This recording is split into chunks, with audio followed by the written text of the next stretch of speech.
నాకు కూడా 50 years అయింది, ఒకేసారి ఇండస్ట్రీకి వచ్చేసి బయట. నేను డెఫినెట్గా ఆయన కంటే గొప్ప ఆర్టిస్ట్, ఆయన కంటే గొప్ప star.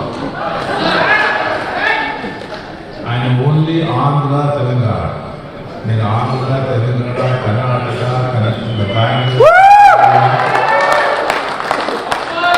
Maharashtra America London Japan అంత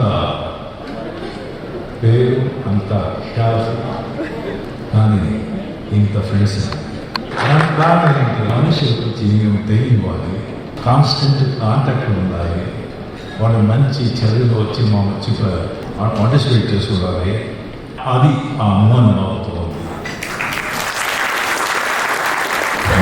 వచ్చి 50 years X governors, ministers, MLAs, doctors, IPS officers, పెద్ద పెద్ద ఇండస్ట్రీస్, సినిమా అందరూ చదువు. ఇంతమంది ఫ్రెండ్స్ నుంచి ఆయన సంపాదించాలంటే దాదాపు ఒకే కాలం, ఆయన మంచి మనసు. కాబట్టి ఇందులో వచ్చి అందులో వచ్చేసారు. అని పెద్ద పెద్ద చాలా పెద్ద వచ్చింది మోహన్ బాబు, కట్సప్ మోహన్ బాబు. ఇదే పెద్ద ఆస్తి. విల్లన్గా మళ్ళీ చేసి క్యారెక్టర్స్ చేసిన వాడు, హీరోగా ఉంది మళ్ళీ విల్లన్ క్యారెక్టర్ చేసి మళ్ళీ హీరో అయింది ఇష్టంగా ఉంది. అది మాత్రం కావాలి, విల్లన్గా క్యారెక్టర్ అయ్యి మళ్ళీ హీరో అయ్యి సెకండ్ ఇన్నింగ్స్లో ఆ ఫస్ట్ ఇన్నింగ్స్లో ఎంత హిట్ కొట్టాడో దానికంటే ఎక్కువ హిట్ కొట్టాడు. అది సాగు, చాలా పెద్ద సాగు. ప్రభుత్వం అందరూ ఫోటోలు చెప్తున్నారు, కాంగ్రెస్ చెప్తున్నారు, కానీ ఆయన సంపాదించిన డబ్బు ఆ విద్యానికేతన్ స్కూల్, ఆయన మోహన్ బాబు యూనివర్సిటీ, ఏ ఆర్టిస్ట్ యూనివర్సిటీ ఛాన్సలర్, ఆ విద్య ఆయన బ్లడ్లోనే ఉంది.